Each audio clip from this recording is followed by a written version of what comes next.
अस्सलाम वालेकुम dear students, welcome back to the projectile motion. आज हम इसका तीसरा फिजिकल क्वांटिटी जिसके लिए हम रिलेशन डिराइव करने जा रहे हैं वो है हमारे पास रेंज ऑफ प्रोजेक्टाइल। यानी रेंज ऑफ प्रोजेक्टाइल बेसिकली ये क्या चीज़ है और इसके लिए हम रिलेशन डिराइव करने जा रहे हैं। तो डियर स्टूडेंट्स, जो रेंज ऑफ प्रोजेक्टाइल है इससे मुराद हमारे पास जब प्रोजेक्टाइल को थ्रो किया जाता है तो हॉरिजॉन्टल एक्सिस पे ये कितना डिस्टेंस कवर करता है। इस डिस्टेंस को जो एक्स एक्सिस पे ये कवर करता है इसको कहते हैं रेंज ऑफ प्रोजेक्टाइल। तो आइए डिफाइन करते हैं।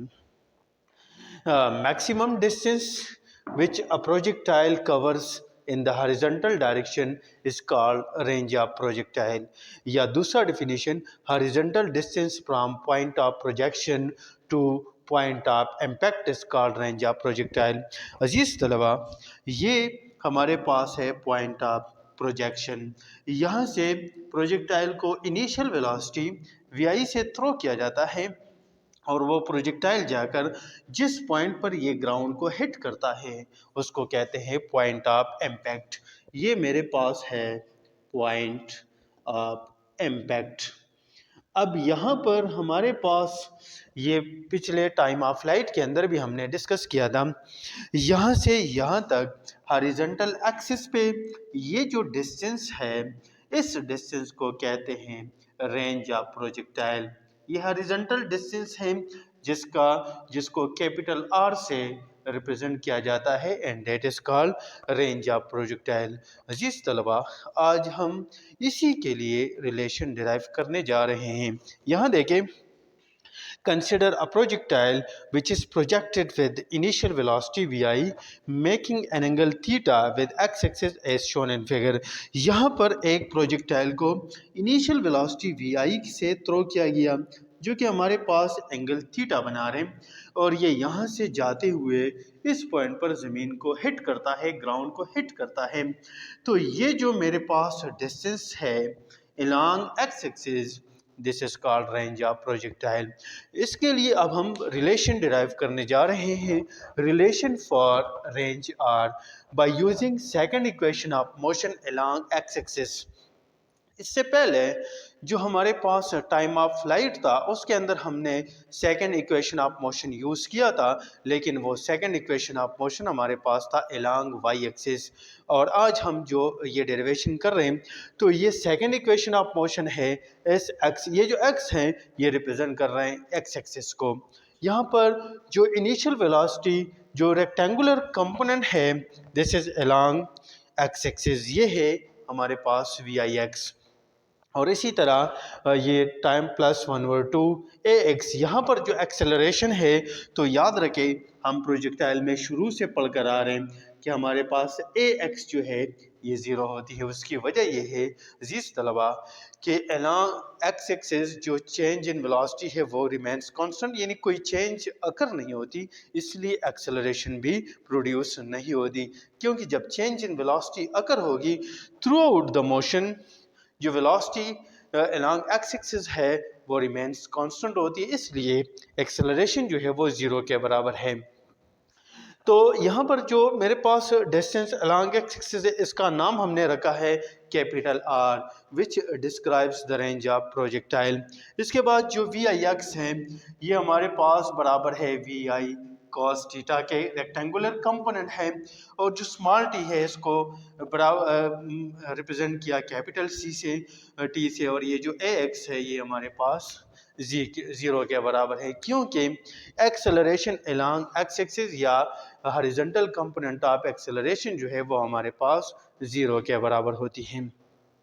अब ये वैल्यू सारी ये और ये इस इक्वेशन ए के अंदर जब हम पुट कर देते हैं तो इक्वेशन ए हमारे पास इसकी जगह पर पुट किया और वी आई एक्स की जगह पर पुट किया वी आई कॉस थीटा, टी की जगह पर यहाँ पर पुट किया capital T plus 1/2। A X मेरे पास ज़ीरो के बराबर है तो ये ज़ीरो जब पुट किया यहाँ पर तो ये ज़ीरो और ये मेरे पास बन गया टी स्क्वायर।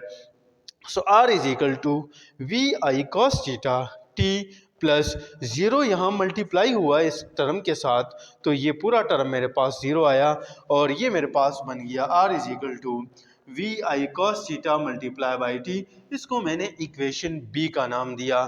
अजीज तलबा, इससे पहले के टॉपिक में टाइम ऑफ फ्लाइट हमने इक्वेशन डिराइव किया था और वो हमारे पास बराबर था 2vi sin theta divided by जी।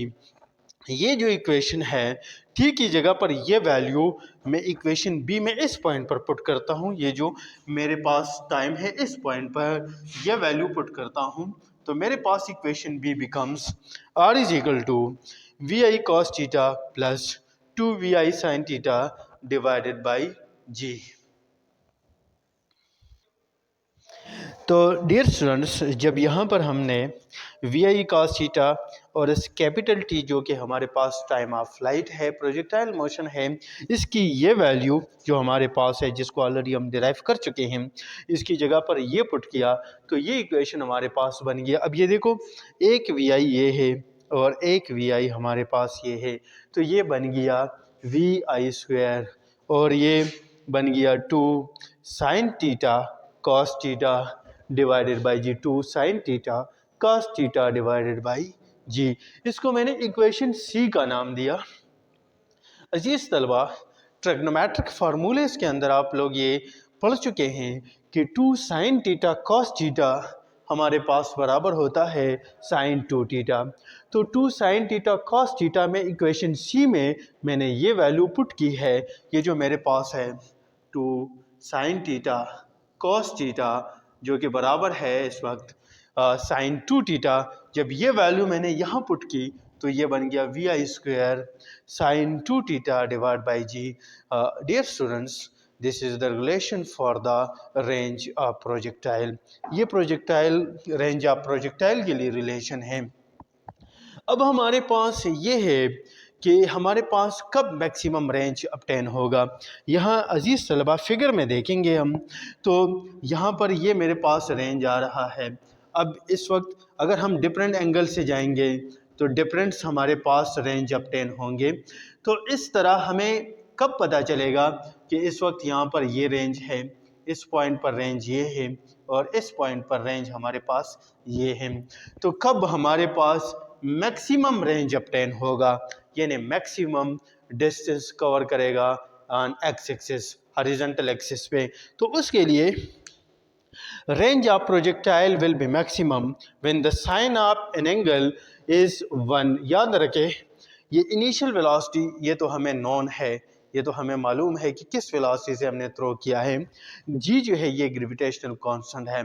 जो रेंज ऑफ प्रोजेक्टाइल है this depends upon on the theta, angle पे डिपेंड करता है कि एंगल हमारे पास क्या होगी तो उससे हमारे पास जो है रेंज क्या होगी। अक्सर आपने देखा होगा अजीज तलबा कि जब क्रिकेट का मैच होता है और जो बैट्समैन होता है वो जब गेंद को हिट करता है तो कभी कभार वो गेंद उसी पॉइंट पर ऊपर चला जाता है और हमें उसी टाइम शॉक लगता है कि अब ये कैच हो जाएगा। उसकी वजह यह है कि जब वो गेंद ऊपर जाती है तो हाइट तो उसकी मैक्सिमम हो जाती है, लेकिन एंगल की वजह से वो उसी करीब में जो है वो गिरती है जहाँ पर फील्डर उसको कैच कर लेता है। तो इसी तरीके से और कभी कभार हम देखते हैं कि जिस तरह जो डिफरेंट प्लेयर्स जो वो गेंद को हिट कर देते हैं तो वो ऐसे एंगल होती हैं जिसको वो नीचे होती है, यानी हाइट उसकी इतनी ज़्यादा नहीं होती लेकिन ये बाउंड्री को पार कर जाती है और हमें कोई डर या वो परेशानी नहीं होती कि ये कैच हो जाएगा। तो इसी तरह ये एंगल पे डिपेंड करता है कि वो एंगल क्या है। तो यहाँ देखें, एंगल की मैक्सिमम वैल्यू जब हम 1 रखते हैं तो हमारे पास मैक्सिमम प्रोजेक्टाइल जो रेंज है वो ऑब्टेन होगा। तो अब ये 1 मैंने लिखा है sine 2 theta is equal to 1। अब ये एंगल क्या होगी, इस 1 से हमारे पास कौन सी एंगल अपटेन होगी। तो यहाँ देखिए, दोनों साइड को मैंने साइन पे डिवाइड किया तो ये कैंसिल हुआ और यहाँ हमारे पास 2 थीटा इज इक्वल टू यहाँ पर 1 डिवाइड बाई साइन। ये साइन जब ऊपर आ जाए तो ये साइन इनवर्स बन गया और ये 1। जब आप कैलकुलेटर में साइन इनवर्स 1 की वैल्यू लेते हैं तो दिस इज 90 डिग्री। ये हमारे पास 90 डिग्री के बराबर है। अब दोनों साइड को 2 पे डिवाइड किया so theta is equal to यहाँ पे भी 2 और यहाँ पे भी ये 2 के साथ कैंसिल हुआ और यहाँ हमारे पास एंगल जो है वो 45 आई। So theta is equal to 45 degree. अजीज तलबा, जब हम इसी एंगल पे छोड़ देते हैं, ये जो हमारे पास एंगल है, अगर ये एंगल 45 डिग्री रहे तो हम मैक्सिमम रेंज को ऑब्टेन करेंगे। और जो मैक्सिमम रेंज के लिए रिलेशन होगा वो अब हमारे पास कैसे होगा? डियर स्टूडेंट्स, तो अब हम जा रहे हैं रिलेशन डिराइव करने फॉर द मैक्सिमम रेंज। तो रेंज के लिए हमने जो इक्वेशन डिराइव किया थोड़ी देर पहले कि v I square sine 2 theta divided by g, और हमने वहाँ कैलकुलेट भी किया कि थीटा इज इक्वल टू 45। जब इसको मैं यहाँ पुट कर देता हूँ तो और इस r को r मैक्सिमम यानी मैक्सिमम रेंज से रिप्लेस कर दिया, so r max is equal to यानी maximum range is equal to we I square sine 2 और थीटा मेरे पास 45 है और जी वही वी आई स्क्वायर साइन 2 इससे मल्टीप्लाई होगा तो ये 90 डिग्री और साइन 90 डियर स्टूडेंट्स ये 1 के बराबर है, ट्रिग्नोमेट्रिक रेशो है। तो मैंने ये वैल्यू पुट की, सो आर यानी मैक्सिमम रेंज हमारे पास वी आई स्क्वायर 1 से मल्टीप्लाई होगा divide by g v I square divided by g. This is the relation for the maximum range. अजीज तलबा, यहाँ आपको एक पॉइंट बता दूँ कि जब हमारे पास प्रोजेक्टाइल को 45 डिग्री पे थ्रो किया जाए, यानी ये जो एंगल है ये 45 डिग्री रहे, तो हमारे पास ये जो रेंज होगा तो वो रेंज होगा मैक्सिमम रेंज। यहाँ जो रेंज ऑब्टेन होगी वो मैक्सिमम 45 वाहिद ऐसी डिग्री है जिस पे हमारे पास जो रेंज ऑब्टेन होगी वो मैक्सिमम रेंज होगी। इसके अलावा भी रेंज हम ऑब्टेन कर सकते हैं, लेकिन फिर वो रेंज जब हम डिफरेंट एंगल्स पे थ्रो करेंगे तो फिर हमारे पास रेंज की वैल्यू भी उसी तरह हमारे पास जो है वो कम यानी चेंज आएगी। तो मैक्सिमम रेंज यहाँ से यहाँ तक ये रेंज है, लेकिन ये मेरे पास है मैक्सिमम रेंज। और range of projectile in terms of maximum range, maximum range के टर्म्स पे हम ये अगर रेंज ऑफ प्रोजेक्टाइल मेंशन करें तो क्या होगा? रेंज ऑफ प्रोजेक्टाइल का फार्मूला है V I square sine 2 theta divide by, जिसको मैंने इक्वेशन 1 का नाम दिया। और इसमें से देखें डियर स्टूडेंट्स, ये जो मेरे पास है वी स्क्वायर डिवाइड बाई जी, यहाँ पर देखें वी स्क्वायर डिवाइड बाई जी वो किस चीज़ के बराबर है? मैक्सिमम रेंज के बराबर है। तो इसी में से जो v I square divide by g है इसकी जगह पर हम पुट कर देते हैं मैक्सिमम रेंज। तो ये मैंने पुट किया मैक्सिमम रेंज और साइन 2 थीटा मेरे पास अपनी जगह पर आई। तो this is the relation for the range in terms of maximum range. और आखिरी टॉपिक है इसी चैप्टर का डियर स्टूडेंट्स कि दो ऐसे एंगल्स जिस पे हमारे पास जो रेंज ऑफ प्रोजेक्टाइल है वो सेम रहे, ये रिलेशन हम डिस्कस करते हैं, वो एंगल्स हम डिस्कस करते हैं कि वो एंगल्स, दो एंगल्स कौन सी एंगल होगी जिस पे सेम रेंज होगा, यानी उन दो डिफरेंट एंगल पे हम प्रोजेक्टाइल को थ्रो करेंगे और उसका जो हमारे पास रेंज है वो सेम रहेगा। Consider initial velocity of the projectile हमारे पास वी आई है और उसकी एक्सेलरेशन ड्यू टू ग्रेविटी जो है वो हमारे पास जी है। अब हम चलते हैं, the range R will be same for the two different angles. Complementary angles means these are the angles which is less than 90 degree. ऐसे angles जो less than 90 degree है is known as complementary angle। तो ऐसे दो complementary angles जिस पे यानी different angle होंगे लेकिन उस पे रेंज सेम आएगा, तो वो क्या है? जब उन दो एंगल्स का सम हमारे पास 90 डिग्री के बराबर हो। जब वो 90 डिग्री के बराबर हो तो उसका जो रेंज ऑफ प्रोजेक्टाइल है वो हमारे पास सेम रहेगा। तो आइए एग्जांपल में डिस्कस करते हैं। तो आइए स्टूडेंट्स देखते हैं, मैंने दो एंगल्स लिए हैं। एक एंगल मैंने थीटा 1 लिया 55 डिग्री और एंगल मैंने लिया 35 डिग्री। इन दोनों का सम मेरे पास 90 डिग्री के बराबर है। यहाँ मैंने किया है, आपकी मर्जी है, आप कोई भी एग्जांपल दो एंगल्स का ले सकते हैं। 75 एंड 15 डिग्री का आप ले लें। आप 60 एंड 30 डिग्री का ले लें, आप 45 और 45 डिग्री का ले लें, या फिर आप 40 और 50 डिग्री का ले लें, जिसका सम हमारे पास 90 डिग्री के बराबर हो, तो उन दोनों एंगल्स का जो हमारे पास रेंज है वो दोनों एंगल्स का सेम रहेगा। अब यहाँ देखिए, एक एंगल मैंने 55 डिग्री ली, एक एंगल मैंने 35 डिग्री ली। इक्वेशन लिया रेंज, इसको R1 से रिप्रेजेंट किया क्योंकि मैं θ1 इस्तेमाल कर रहा हूं ताकि इन दोनों में फ़र्क का पता चले। vi² sin 2θ1 divided by g. Values put किए। फॉर एग्जांपल इनिशियल वेलोसिटी मैंने अपनी तरफ से लिखी है 10 मीटर पर सेकंड और जी की वैल्यू मैंने 10 मीटर पर सेकंड स्क्वायर राउंड फिगर में वैल्यू ली है।